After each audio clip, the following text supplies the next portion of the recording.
Hello, Mega Love shoutout. Ayan, gawa tayo ng ampalaya, guys. Magigisa tayo ng ampalaya with egg. Tara! Ayan, ang ating ampalaya. Nakababad siya sa, binabad ko yan siya habang naghiwa ako. Binabad ko siya sa tubig na may salt. Ayan, bawang at sibuyas. At ito yung ating egg. Ngayon, mainit na yung ating tuwali. Lalagyan na natin siya ng oil. Alright. Lagyan na natin ang ating bawang at sibuyas.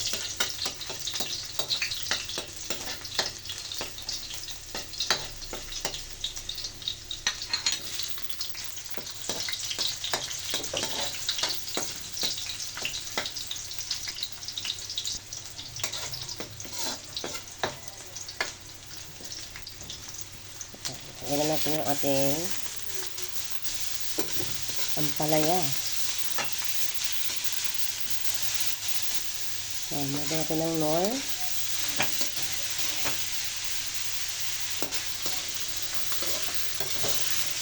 Nagsasabay na natin ang ating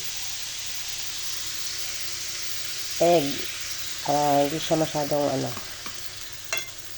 ma-overcook ang ating ampalaya. Ayan, sasarap ang ampalaya pag half lang siya, crunchy.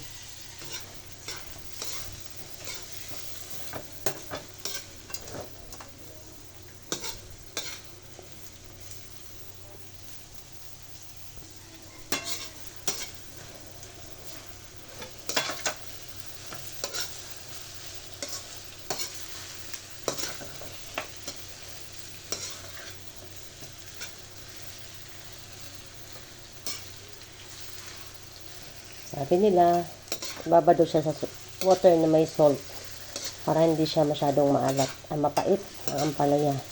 Pero sa totoo lang, mas gusto ko sa ampalaya, guys, ay maramdaman ko yung pait. Kasing pait ng ginawa niya.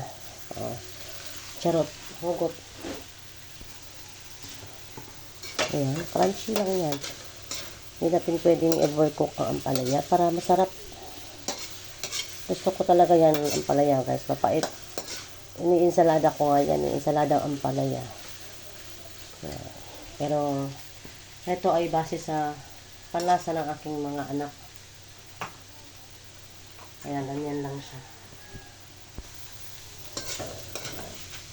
Almost done.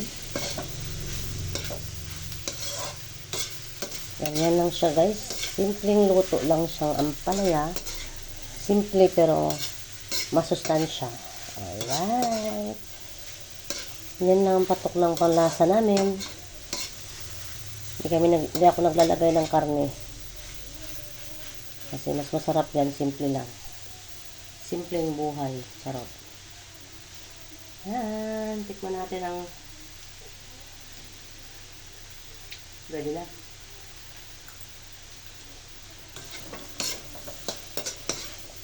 Alright. Thank you for always support in my content.